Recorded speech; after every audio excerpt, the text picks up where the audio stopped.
From our State House studio in Montgomery, I'm Todd Stacy. Welcome to Capitol Journal. The Alabama Legislature's 2025 regular session is now in the home stretch.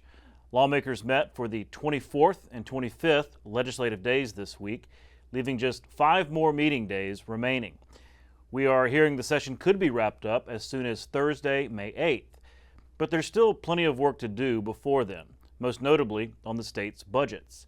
There was major movement on those budgets this week. We'll start in the Senate and the General Fund, which was taken up in committee this week.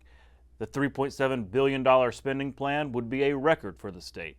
This week's movement follows action earlier this month by the House and keeps the legislature on pace to finalize spending plans before the end of the session. Capitol Journal's Jeff Sanders reports. Members of the Senate General Fund Committee advanced a new budget plan for the 2026 fiscal year, marking another major step in the budgeting process. At $3.7 billion, the General Fund budget sets a record for overall spending, reflecting strong state revenues and steady growth over the past several years. Committee Chairman Greg Albritton said that while the numbers for this year are strong, lawmakers are bracing for a more challenging financial landscape. The difficulty comes in is everybody's accustomed to having a very, very fat wallet, someone else's wallet. And that's what's going away, and we've got to adjust to that. One major factor driving that concern: federal pandemic relief dollars that have boosted state accounts in recent years are running out. At the same time, earlier tax cuts are expected to reduce available revenues, even as the economy remains stable. And I've told my people, this is probably the last year that's going to be the good year. It's going to be squeezing and scraping the barrel. So the Senate version of the budget makes some adjustments compared to the plan already passed by the House. However, Albritton emphasized that no agency is seeing a reduction from current funding levels. Everybody's getting more money this year than they had last year, all right? We just apportioned it a little differently. But those financial worries will likely come into focus in fiscal year 2027. The climate, economic climate, and the challenges that the general fund budget's going to have, that we just are, it's going to be tough. We've got to get our minds adjusted, we've got to get our budgets adjusted and our wallets adjusted so that we don't overspend. The last thing we should do is to make the error of spending more than we have. The full Senate is scheduled to take up the general fund budget next week. If approved, the plan would return to the House, where lawmakers can either agree to the Senate's changes or send the budget to a conference committee for final negotiations. Reporting from the State House in Montgomery, I'm Jeff Sanders for Capitol Journal. Thank you, Jeff. The Education Trust Fund budget was taken up by the House this week. The largest of the two budgets, the ETF, covers a range of education expenses from K through 12 to higher education. Capitol Journal's Randy Scott reports from the House floor. Chairman Orr told me that this was the most challenging budget that he had ever had to deal with, and this first page sort of explains why. Representative Danny Garrett is talking about Senate Bill 112 and supporting bills which make up the state general fund budget. He chairs the House Education Budget Committee as they work on that spending plan. The budget for this year that came over from the governor, the Senate passed, is $9.9 billion. Last year was $9.3 billion. We also have the RAISE Act, and that was $166 million that's going to student needs. That some of that from the budget, some of that from the Education Reserve Fund. We have the CHOOSE Act. We have $100 million that's in the appropriation of the Education Fund. We had PHIP increases that were substantial this year in the ETF. We passed legislation to provide workers' compensation for state employees and for teachers. And that was a number we had to deal with. We also passed a Parental Leave Act that added to our requirement. Representative Garrett says the budget is increased by $561 million, or 6%. Good news, says some school personnel. So I feel really good about this budget. It's very strong. Hope that it moves through the House, pretty easy, and then goes back to the Senate without many more changes. Soon, the proposed budget makes it to the House floor, where it faces debate and suggestions. Under this budget, the first-class pre-K program will receive $213 million, which is an increase of $12.4 million from this past year. The K-12 schools in this budget will receive an additional $250 million, $99 million to cover the PHIP increases from $800 to $900 per employee. As a body, we need to explore maybe legislation in the future with our budget that will give or help create schemes for arrangements between county commissions and city councils with local school boards that will help give a percentage of that money to that local school board. The education budget is approved. Let me say a great job, Mr. Chairman, and for the whole committee, not only that, but for the whole body. I mean, the input today and the conversation's been great, and I think that's the way it should work, so thank you for your work. At the Alabama State House, Randy Scott, Capitol Journal. Thank you, Randy. Governor Kay Ivey this week signed Senate Bill 1 into law. The new law, sponsored by State Senator Sam Gavan, creates a workers' compensation program for teachers and other public school employees to offer coverage should they get hurt on the job. Instead of having to use their sick days or go unpaid, employees will now be able to keep getting their full salary for up to 90 days while they recover. Allison King with the Alabama Education Association says this is a big step forward for educators. Well, we're so excited. We're thankful for the legislature's unanimous support of the legislation and, of course, for the governor's signature this morning. And it does bring an added level of comfort and benefit to our education employees that are on the front lines every day. If and when they do encounter an injury, they'll have a quality program they can lean on to help them with their out-of-pocket expenses and their time off as needed. Anything we can do to add as a benefit to education professionals only increases retention and recruitment of employees. In a day where we're always trying to be competitive for employees, it's good to have things like this, as well as parental leave and other things we've put into place this session to bring quality employees into the field. One of the most combustible issues this session has been an effort to reform the Birmingham Waterworks Board. This week, we were prepared for a contentious debate over Senate Bill 330 from State Senator Dan Roberts. It originally aimed to reduce the board from 9 to 5 members, a move seen by Democrats as diminishing the city of Birmingham's influence. However, following negotiations, the bill was amended to establish a 7-member board, still giving appointment powers to regional and state officials. That compromise led to unanimous passage on the floor. This is good for Birmingham. This is good for Jefferson County. This is good for Walker, Blount, Shelby, and St. Clair counties. And that's what the objective of this bill was, to bring in outstanding board members. We're after a board whose goal is to work together to provide true loyalty to the customer base, not to anyone else. Their fiduciary duty will be to the customers of the Birmingham Waterworks. And that's what we were after. We're after bringing in people, engineers, finance people, general business people who understand how to work together as a board to direct the general manager how to run a water system. I believe Representative Jim Carnes will carry it in the House, and we have some assurance that it will get treated and prioritized in the House, and we're certainly hoping that happens. The Senate this week also took up legislation regarding religious instruction for public school students. Senate Bill 229 from State Senator Shay Shelnut would require local school boards to adopt policies to allow high school students to leave campus to attend religious instruction courses. The House version of this bill was voted down in committee 2 weeks ago, but the Senate version has gained momentum since Lieutenant Governor Will Ainsworth came out in support. Supporters, including Shelnut, say the bill promotes parental choice and religious freedom, but critics warn it could undermine local control and blur the line between church and state. Many of you have asked, why do we need this bill, since we passed a law in Alabama in 2019 allowing school districts to enact policies. Since that time, very few school districts have adopted release time policies. Currently, there are 12. 19 more school districts have policies coming. We know there's a demand by parents for more programs. 4,500 parents have signed a petition for a religious release program. We have over 100 districts that have expressed an interest but do not have a policy in place. Parents are approaching superintendents and school boards throughout the state and are being told no.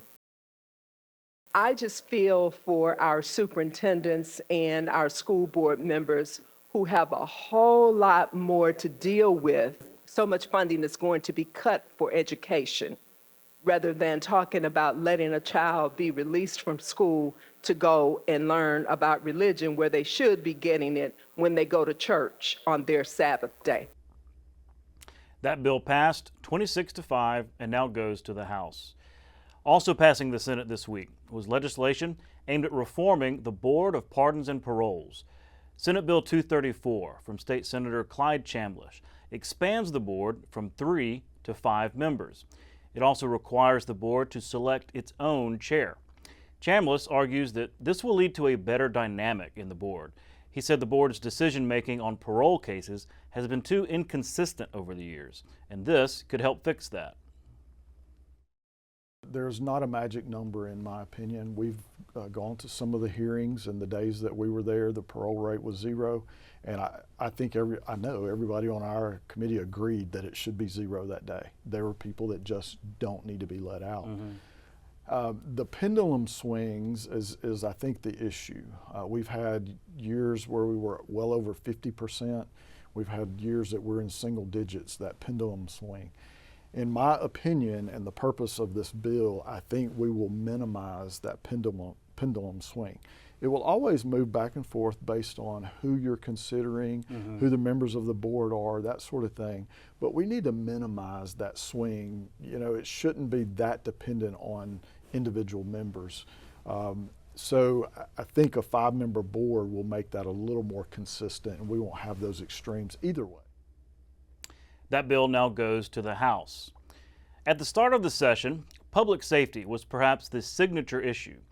Several measures have already passed, but one key part of the Safe Alabama package has yet to make it to the finish line. House Bill 202 from State Representative Rex Reynolds is known as the Back the Blue Act and is meant to help local police departments recruit and retain officers after years of a police shortage. It was in the Senate Judiciary Committee this week where Democrats argued the bill goes too far to protect police. Reynolds countered, saying police need to feel protected when they engage in altercations. I don't care what it is. Black folks do not get the benefit of the doubt. Okay, and that's the problem. If we wasn't dealing with that aspect, then you could probably look at it in a more favorable light. But that's the realities of life. That's just it. And because of that, this bill is going to cause a lot of black folks get killed. And it's going to be done under the name of immunity. I wore this suit this morning because the last 3 police officers I buried at Huntsville PD, I wore this suit right here. So I take what you said and I flip the coin, and I worry about that split-second decision they've got to go through. And what if they hesitate? And then what if they are killed? And then secondly, you talk about the unintentional aspects of this case. I mean, we've got to have that discretionary authority there because we have an escalation in force. So we train our officers. It was mentioned earlier about, verbal communications, non-lethal weapons, deadly weapons. But our officers have to escalate during that discretionary moment, sometimes in a second, to match what the suspect does that makes that officer feel like that he's in danger. No vote was taken on the bill because it was a public hearing, but lawmakers are expected to revisit the issue next week. Also in committee this week was legislation on the issue of immigration and money transfers. The House Financial Services Committee considered House Bill 297 from State Representative Jennifer Fidler. It would add a fee to international cash transfers like Western Union and use that revenue to help local areas dealing with high immigrant populations to fund education, hospitals, and law enforcement programs. We really look at our penalty schedule and we increase the data that is required for some of our businesses, for anything over 1,000, anything over 2,000, and any suspicious activity must be reported. And if you don't, and the records have to be kept for 5 years, and then there's penalties that are increased. Any fines or penalties that will be collected are then put in the general fund. The general fund has a line item for the Sheriff's Education and Training Fund, and then that's where that money goes. You mentioned that these proceeds would be going towards training, education purposes. Yes, ma'am. Why are we putting these funds in general fund instead of ETF? Because we always are drawing out of our ETF, saying we don't have enough to do what we have to do but build prisons. So why are we not putting it into the Educational Trust Fund for training, educational purposes instead of general fund? The line item that is in the Ways and Means General Fund is for the education training. That's basically a replacement for the pistol permit funding. That bill was approved and now goes to the full House. Also reported out of committee this week was the Farm Bureau health care legislation being pushed by the Alabama Farmers Federation. House Bill 477 from State Representative David Faulkner has been one of the most talked about bills of the session. It would allow Alpha to sell health plans to its members, who they say are struggling with high insurance costs. But it wouldn't operate like traditional regulated health insurance, which has caused concern for some. Faulkner came on Capitol Journal earlier this week to explain his bill and how the concept is already working in other states. I'd like to say that, Alpha came up with the idea, but they didn't. And I didn't come up with the idea, or Senator Orr. Tennessee has a Farm Bureau health plan, and has had one since 1947. And 10 states, including Tennessee, have already passed legislation allowing their Farm Bureau to have a health plan. So the idea, it's a tried and proven idea in other states, and so we would be the 11th state once we enact it. But the reason for it that you've asked is because of the rising cost of healthcare costs for our farmers. And so this is a health plan option for Alpha's members. That bill is expected to be on the Senate floor next week. Another bill to watch next week is tax incentive legislation aimed to help support hospitals in rural communities. House Bill 86 from State Representative Terry Collins is dubbed the Rural Hospital Investment Program. It would offer tax credits to individuals or corporations who make donations supporting qualifying rural hospitals. I spoke with Dane Howard of the Alabama Hospital Association this week about the bill and how it can help support an industry that has struggled financially in recent years. The impetus where this came from is modeled after a program in Georgia called Georgia Heart. And in our bill that has passed the House 103-0, is modeled directly after the Georgia Heart program. And in a nutshell, it does allow for individuals, corporations, foundations to make a contribution to a rural hospital. We'll talk about how you identify them later. And for that contribution, they get a tax credit, Alabama income tax. Might not necessarily mean a federal tax credit, but it does for the Alabama income tax credit. The Georgia program has a $100 million cap on there that allows up to $100 million to be contributed to a rural hospital in Georgia, and that individual could get a tax credit. Now, not $100 million. We don't have individuals given $100 million. Our bill, the bill that's being proposed, and thanks to the leadership of Representative Terry Collins and Senator April Weaver, has a $20 million cap for the first year, which moves to $25 million the second year, and $30 million the third year, and then it will sunset unless the legislature renews it. That bill has passed the House and could be in Senate committee next week. Congresswoman Terry Sewell visited the State House this week. She visited with state lawmakers to share the latest from Washington, as well as hear feedback on how some of the latest federal cuts are having an impact here on the ground. One critical issue for Sewell is a decision by the Trump administration to remove a consent decree that was being utilized to improve water and sewage infrastructure in Lowndes County.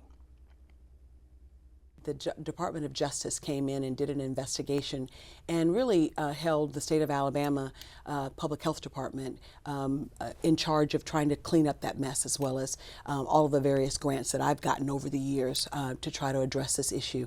I think we all know that the soil in Lowndes County is not porous enough, and so it makes it really hard to have lines put in, and so most of the water and sewer is septic tanks. And then we have folks who can barely make ends meet, let alone buy a new septic tank or buy a septic tank or maintain one. So it's been a really tough road to hoe, but the people of Lowndes County are amazing. You know, my mom grew up in Lowndes County. My maternal side of my family is all in Lowndes County, and so we have been working with Alabama's delegation over the years to get more resources there. And we finally got the DOJ to come and do an investigation, and there was a consent decree, a consent letter that the state of Alabama, through the state public health department, pledged to do certain improvements, make certain improvements, and finally put some resources there. And we got federal resources to help them out. And so now all of a sudden, the Trump administration has done away with that consent letter. It's no longer an agreement. And it is my hope, I've spoken to Scott Harris and others at the Alabama Public Health Department, that Alabama will step up and do its part. I mean, this is, at the end of the day, this is about human right, not about DEI. It's about making sure that every American has clean water and proper sanitation. Meanwhile, the state's Senate delegation welcomed FBI Director Kash Patel to Redstone Arsenal in Huntsville. The FBI has a growing facility on the arsenal, and Patel recently announced hundreds more FBI positions are being moved to Huntsville. Capitol Journal's Alex Engel reports on Patel's visit and how it came to be. The FBI's footprint in North Alabama is expanding. Director Kash Patel confirmed 500 FBI jobs are set to be moved to Huntsville by the end of the year. He toured Redstone Arsenal alongside Alabama senators on Wednesday. Redstone speaks specifically to cyber capabilities, to terrorism explosive capabilities, and certain capabilities that we just can't replicate anywhere else in the country. And so those are the types of folks we're going to bring down here. His visit made good on a promise he made to Senator Katie Britt, who sits on the Judiciary Committee, during his confirmation process earlier this year. I would love a commitment from you just to come with me to visit those facilities, see what those men and women are doing, what they're learning, and all of the training that's right there at their fingertips. Senator, you have that commitment. Britt and Senator Tommy Tuberville urged Patel to fill 1,000 of about 4,000 open slots at the FBI's facilities in Huntsville just hours after Patel was confirmed. He did it immediately, announcing 500 people moving to Huntsville, and we know that's just the beginning and more to come. After the tour, Patel highlighted how the FBI's presence at Redstone Arsenal is growing, which will allow it to house additional employees in the next couple of years. So what it looks like in 1-2 years, I think Alabama knows, and these great senators know, we have 2 more buildings coming online in 2027 that can have the capacity for 1,600 more people. So we're going to keep building because you all have already built it here. Britt and Tuberville both praised Patel for investing in Alabama. Tuberville said Redstone is, quote, a big part of the puzzle. Patel says the FBI's facilities in Huntsville will also be used to train interagency and international partners. He says the moves to Huntsville are all an effort to fight violent crime. Reporting in Washington, Alex Engel, Capitol Journal. Thank you, Alex, and thank you to our friends at WAFF for that video footage. And speaking of Tuberville, he is causing quite a stir in Alabama political circles this week. It has long been rumored that the former Auburn coach and Alabama's senior senator is considering a run for governor. Those rumors intensified when political news site Yellowhammer reported that Tuberville indeed is running for governor. Unnamed sources said Tuberville told a group of Birmingham donors that he was getting into the race for governor in 2026. But within minutes of that story publishing, Tuberville posted on social media that he had not made a firm decision. He tweeted, quote, "While I appreciate all the interest, Suzanne and I are still praying about how best to serve the people of Alabama. When I have an official announcement about my future, you'll hear it directly from me," end quote. Should he get in the race, it would have huge implications, not just for that contest, but for other races, including for his current Senate seat, which is also on the ballot in 2026. And if Tuberville does run, you can bet that he'll be seeking the endorsement of President Donald Trump. And it just so happens that Trump is coming to Alabama in a matter of days. It was announced this week that President Trump will give the commencement address at the University of Alabama. According to a post on Truth Social, Trump said, "I have agreed to do the commencement address at two really great places, the University of Alabama and West Point. Stay tuned for dates and times and dates." Spring commencement exercises are currently scheduled for May 2nd through May 4th at Coleman Coliseum. U.S. Senator Katie Britt confirmed the president's plans and said she's thrilled to have him coming back to her alma mater. Governor Kay Ivey this week was on the Gulf Coast to help dedicate a new state facility that will help play a key role in protecting the environment. The Alabama Department of Environmental Management new coastal office in Mobile now bears the name of its longtime director, Lance LaFleur, who is preparing to retire after 15 years of service. LaFleur's leadership included guiding the agency through the aftermath of the Deepwater Horizon oil spill and overseeing the construction of that very facility, which will serve as a hub for coastal emergency response and environmental oversight. Governor Ivey and other state leaders praised LaFleur, who's not only the longest-serving Alabama environmental director, but also the longest-serving of any in the nation. This 15,000 square foot coastal office will promote greater efficiency in monitoring our coastal environment against future challenges. I'm equally excited about the fact that this new facility today will bear the name of a long-standing champion of Alabama's environment. Lance has truly been a partner and a contributor to Alabama's success as a state. And under Lance's leadership, ADM has helped ensure that environment remains pure. It's a tremendous honor and quite humbling, that this building now bears my name. Ideally, however, the building should carry the names of all the many people who made it possible. It truly is a testament to a lot of work by a lot of people, and I'm just pleased that I've had the opportunity to be part of it. I applaud the hundreds of ADM people who work every day to serve the people of Alabama and protect the public health and the environment. Congratulations, Lance. And he'll be on Capitol Journal next week to share more about his career. This week saw the Battle of the Tombigbee softball game, matching lawmakers from Alabama against their counterparts from Mississippi. The charity event raised money for Children's of Alabama Hospital. Last year, Alabama won the game, but this year, Mississippi got its revenge.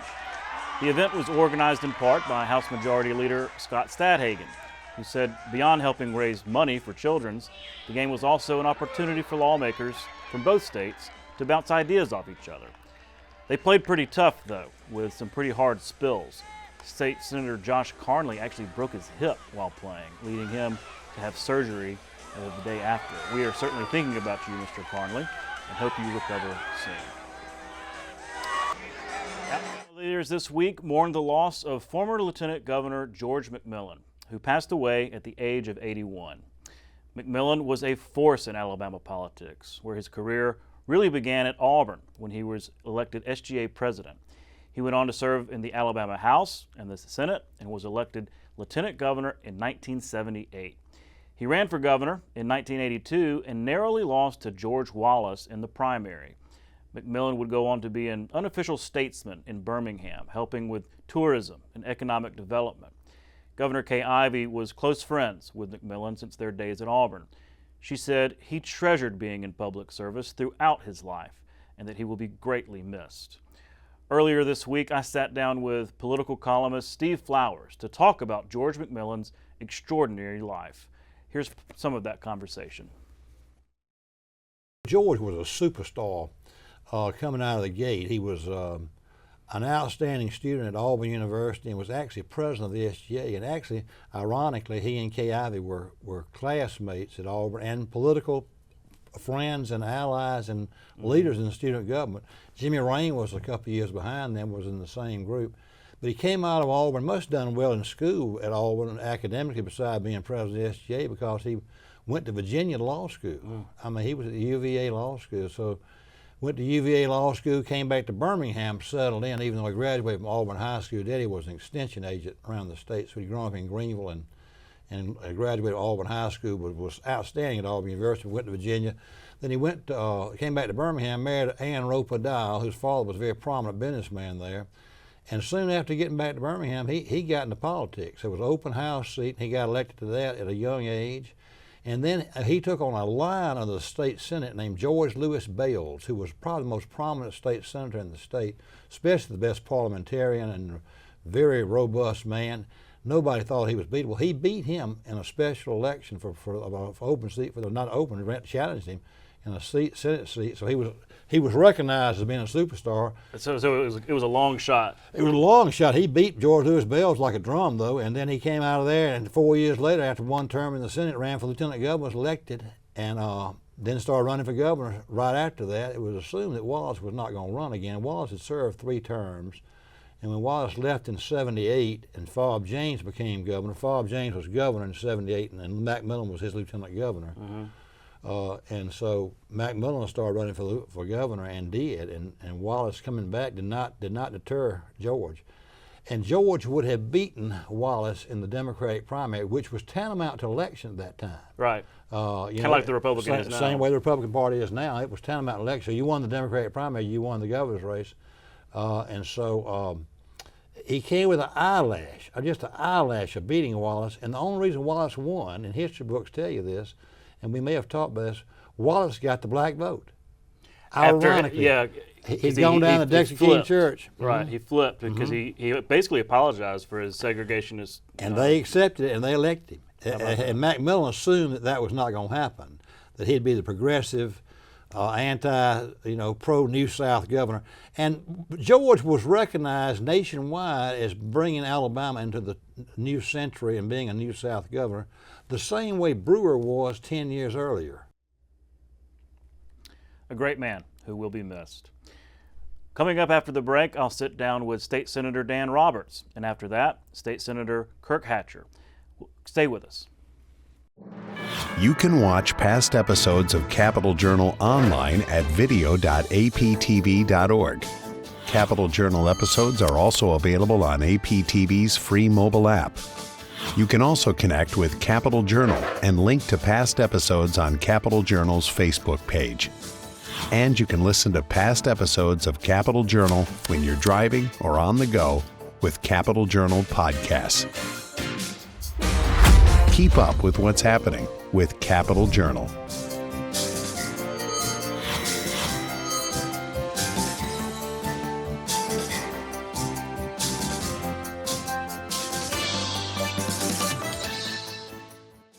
You're watching Alabama Public Television, celebrating 70 years of service to Alabama.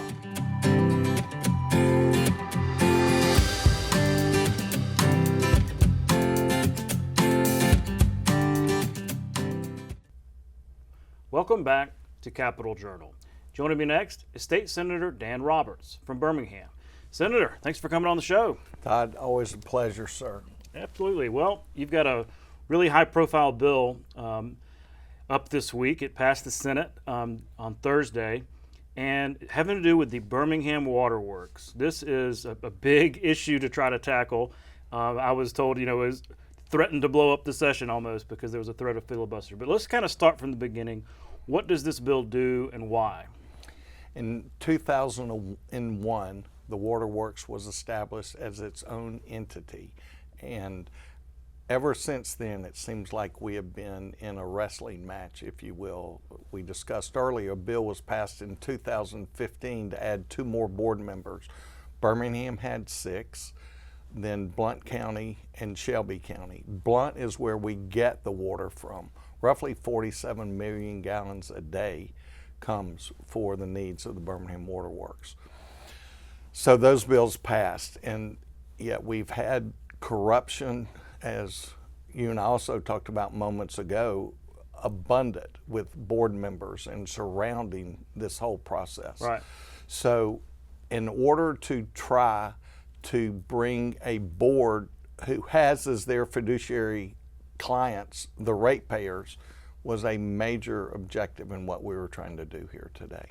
Okay, so is there subtext there that the board doesn't always consider the ratepayers its constituency? Is that kind of the thing? Is that what maybe they got their eye off the ball somewhat? It could be. I would say if the history of it would suggest that they've had other things on their minds as well. Currently, most of in the Jefferson County area and some extended past that also have sewer rates will go up 3.9% for the next 29 years. And that's a given. And it's already roughly 1.5 times whatever your water rate is. And then Birmingham has been up over 4% the last 2 years. And if you divide the rate increase into 72, you come up with 8. And so that puts us at a situation where every 8 years, the average person in Jefferson and Shelby County will be seeing a doubling of their water and sewer bill. Goodness, yeah. So, I mean, anytime that happens, you're going to hear about it as a state lawmaker and your colleagues as well. But this came to be very controversial. Senator Smitherman was ready to filibuster until y'all cut him off. I mean, he was ready to go to the end to do that. So where does this controversy come from? If this is a big problem, like you say, why the objections to fixing it? He disagrees with the method that we were trying to go about doing, and he felt like what was done in 15 and then modified in 16 was it forever. We disagreed. So we filed the bill that allowed for 5 board members, one appointed by the Lieutenant Governor, one by the President of the Jefferson County Commission, one by the Mayor, one for Blount County, and one for Shelby County. If you study organizational behavior, 5 is a great number for a board. Mm-hmm. And we required qualifications, either finance, engineering, or general business background that each person would need to be good at in order to be appointed to the board. Here again, trying to bring together a cohesive board whose goal is to right this ship. Okay. But it looked like y'all reached some kind of compromise on the floor because there was no filibuster as this bill was passed. What was the compromise? The compromise was to add 2 more board members, one appointed by the governor and one appointed by the city council of Birmingham. Okay.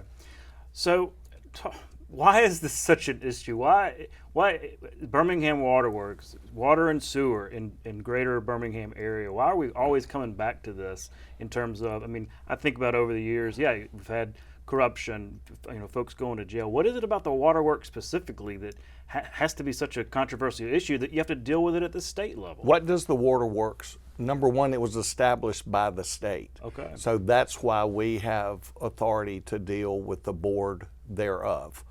Number 2, what does the water works produce? I told you roughly 47 million gallons a day comes in from Blount County. What do they produce? Potable water, which goes to everyone. Gotta have it. What we pump out, we do not bill for 50, it could be a little bit over 50% of that. So you're looking at the revenue to the waterworks on only 50% of what they make potable and pump out.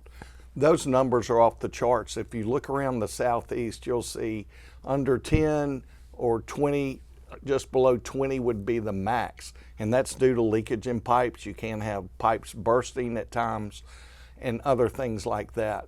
But it is unheard of to be missing 50% of the water that you produce in pump. So it is pumped out. So all the expenses of receiving, treating, making potable, sending out through the pump stations, and then you're not billing for 50% of that. It also negatively impacts the Jefferson County sewer system because Birmingham bills for them. So if 50% of the water is lost, who knows what portion of that winds up in the sewer system that then is not billed for, so it puts an undue burden on the Jefferson County sewer system as well. And in addition, our ratepayers are using whatever they use, but because of the lost revenue, rates continue to go up annually. Yeah, and I heard you mention on the floor how, this is a statewide issue because as Alabama's largest metro area, an economic engine for the state, these issues, as they linger, really impact economic development, right? If you're recruiting businesses to, greater Birmingham, they're paying attention to things like this too, right? They are. Anyone that's looking to locate or grow in our area realizes the undue burden that water and sewer rates are to their employees, so they can go elsewhere.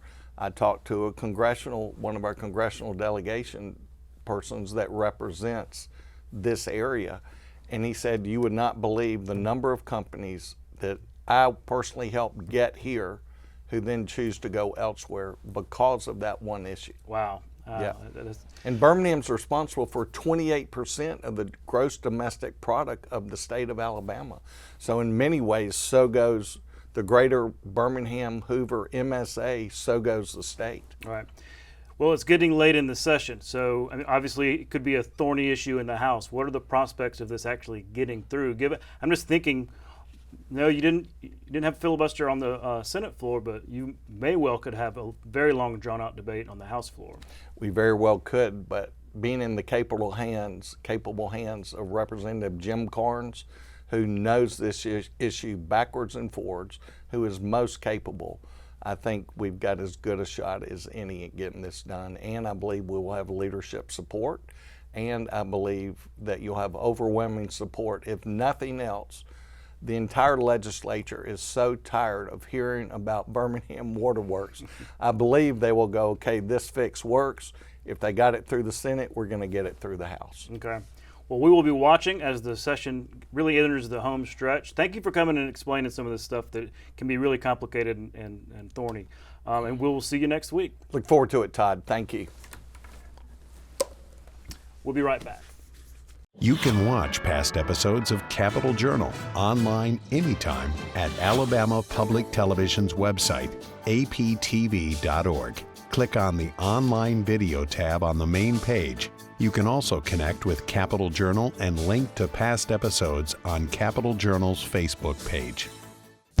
Alabama Public Television is your place for quality educational services. Free professional development for educators and child care providers. Access to free curriculum-aligned videos, lesson plans, and instructional resources with PBS Learning Media.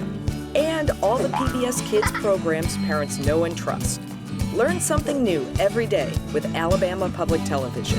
Visit us at aptv.org/education to learn more. Welcome back to Capitol Journal. Joining me next is State Senator Kirk Hatcher from Montgomery. Senator, thanks for coming on the show. Delighted to be here. Well, we are just 5 days left in this legislative session. We're entering the home. Everybody's a little exhausted, a little tired, but y'all did have a pretty productive week this week in the Senate. Yes. I want to talk to you about that because y'all passed, I don't know, maybe a couple dozen bills. Mm-hmm. But up until that point, there had been a lot of acrimony there on the Senate floor, filibusters, slowing down bills. You had that day where there were cloture after cloture after cloture. So from our perspective, we're watching all it play out, but we can't always know what's going on behind the scenes. What happened to lead to some of this acrimony and kind of a breakdown in the Senate? Well, overall,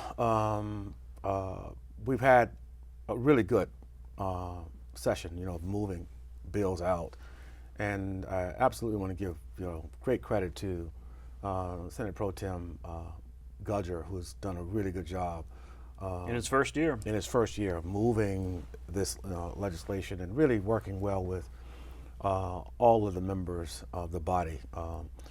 I do think there are two things that created problems. One is having a good balance of bills on the calendar that represent both, Republican and Democrats. And so the idea would be, how many of our bills are on there versus our friends across the aisle and the Republicans. And then in some instances, maybe finding no bills there. So that creates a moment where, okay, well, now we got to slow this down to get some of our bills on here. So, And the other piece I think that that really did create a particularly acrimonious issue really involved a local issue with Jefferson County and the Birmingham City Waterworks. And I think because members of the body felt, and rightfully so, kind of left out of that process, or maybe felt blindsided by the bill coming forward before the body, as opposed to being a local issue that they could deal with, created a lot of how can I put it? Tension? Nicely, tension. Yeah, Thank you. It looked pretty tense. Yeah, yeah. But at the end of the day, it didn't end up, I mean, y'all must have reached some kind of agreement. I was talking to Senator Roberts about that and some of the compromises in that particular bill. But so, I mean, everybody's wondering going into Thursday's session, oh man, is this going to be an all day, we're going to order dinner, that kind of thing. And then y'all started passing bills just over and over. So what, again, behind the scenes, what goes on? Do y'all have to kind of reach an agreement and say, okay, we've figured out what's going on? Yeah, absolutely. And I think, and look, this process called politics requires some give and take. Obviously people won't agree on everything, but certainly not to a point of being disagreeable. And the thing that's so good about, particularly the work there in the Senate, there are so many opportunities for us to come together across the aisle to reach the kind of conclusion that you saw today, where people are, have had the conversation. There may be some folk who are really still not feeling very good about this, but at least for the good of the order, we're able to move forward with the agenda, given the fact that we have 5 more days left in the legislative session. And a lot of work to do. A lot of people saying, hey, I want my bill to be able to move. And confirmations to move. Absolutely. Y'all are going to be busy these last 5 days. Sir. Yes, sir. Switching gears, I wanted to ask you about the issue of education. I know that's one of your top priorities as an educator. Yep. And, the budget's moving, but also attached to this budget is what's called the RAISE Act, which changes the student-based funding formula. We've talked about this a lot from the old foundation program from the early 90s, updating it to kind of see, certain student populations have greater costs, English language learners, special needs, gifted, these kind of things. So I wanted to ask you about that because it seems like this has sailed along and it's gotten a lot of support. What is your perspective on the RAISE Act and how it might impact public education? I do think, and thank you for bringing that up, because, we have not talked about this, nearly enough, I agree. if at all. I agree. It's a very important issue. It is one of the, the things that we can say is a good move legislatively for the state. What I can say is that the current student funding formula is, in my view, archaic. It is not responding to the needs of our young people the way it would need to and should, and certainly efficiently. And so the student-centered funding is the way to go, in a word, because it's going to speak to all of those issues and concerns associated with how we properly fund our young people, to include those who have demonstrated the most need in terms of learning abilities and all these other pieces you mentioned earlier as the intro to this. And I might add that, and it puts us in line with other states who've moved to the student-centered funding. I was first introduced to student-centered funding and what it does when I was living and working in Connecticut, and recognizing how we were behind the curve when it comes to that. So this is going to be something that I'd invite your viewers to really pay attention to, raise the questions, particularly with those of us who are serving on education budget committees, because this agreement that we made and voted out of that task force between both the House and Senate budget committees is something that, in terms of the hybrid model, that will allow people to have an opportunity to kind of ease into how we move to more exclusively that student-centered funding. And so I invite people, I'm excited about it. I'll come back again and talk in detail about just that if you want, because I do think our people in the state of Alabama will see a really good measurable outcome with this. Yeah, and maybe sometimes it's good when things aren't just giant headlines, because you got the controversial bills, like the Alpha Bill, PBMs, all this. But, so maybe it's good news when really fundamental reforms like that kind of go under the radar. But while we're on the topic of education, I want to get local. And I know, this is a statewide show, but it does matter. This is the capital city. Correct. And what happens here in terms of education in schools affects the whole state. We've had some trouble at the board level, at the, in terms of keeping a superintendent. That obviously has impacted Montgomery Public Schools. I know that you hear from people all the time about this, because sometimes the state has to intervene. Correct. What can be done about this? What can be done at the legislative level to partner with what they're doing at the local level to try to turn things around? One of the things I immediately would say is that there's real appreciation for, any and all of our public servants out here, particularly in elected office, are doing to try to do at least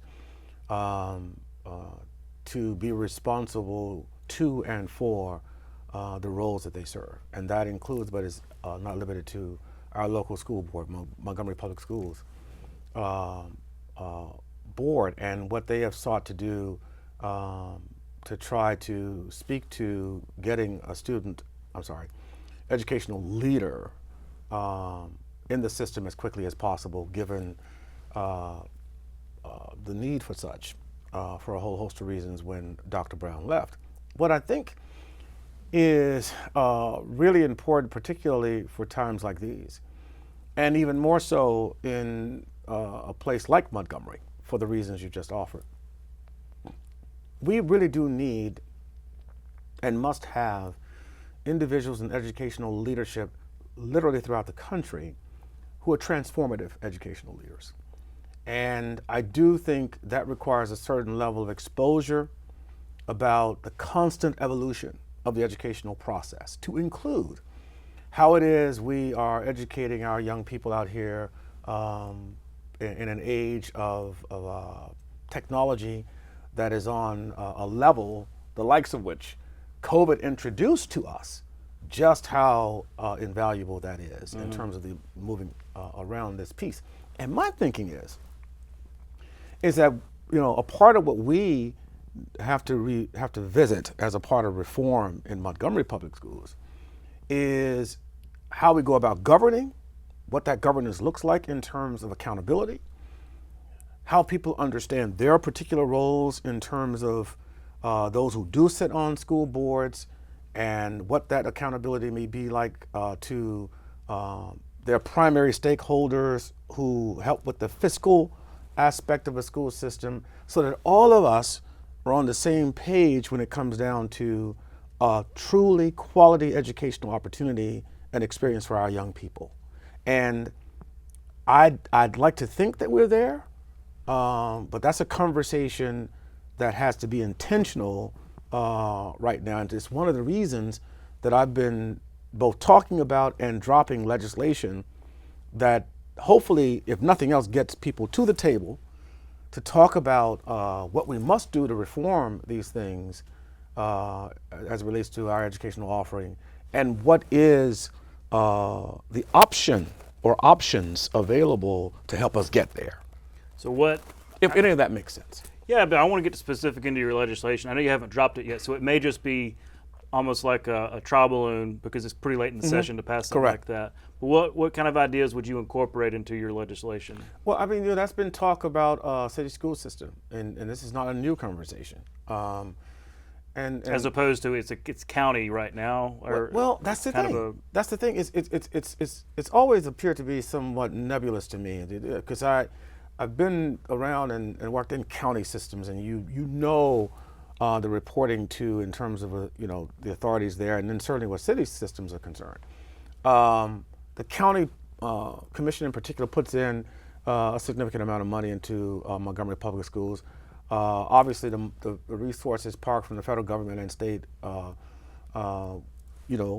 from our body get to the system. But you know, and of course, obviously, the other piece is there, but I do think that's the piece that I would be a little bit more interested in, how we shape whatever conversations that will materialize in the next couple of weeks around what the system's going to look like because of a question like the one you just asked. So, but it's a work in progress. Well, look, You know? whenever you do drop it, it's going to get the conversation started. Well, I'm happy to Correct. have the conversation. It's already started. Right, that we did it right here. And so come back and let's talk about this, because I want to shine some more light on all this. Again, considering this is the capital city and it matters Yes. what goes on here. Senator, we're out of time, but we'll see you next week. Good luck the rest of the session, and Thank you. Best of luck. Thank you. Thank you. We'll be right back. The Alabama Department of Archives and History was founded in 1901, becoming the nation's first publicly funded independent state archives agency. The archives identifies, preserves, and makes accessible records and artifacts of enduring historical value to the state. Thomas Owen founded the agency and served as its first director. He was succeeded by his wife, Marie Bankhead Owen, who headed the archives for 35 years and was the second woman to lead a state agency. That's our show for this week. Thanks for watching. We'll be back next week at the same time with more coverage of the Alabama Legislature here on APT. For our Capitol Journal team, I'm Todd Stacy. We'll see you next time.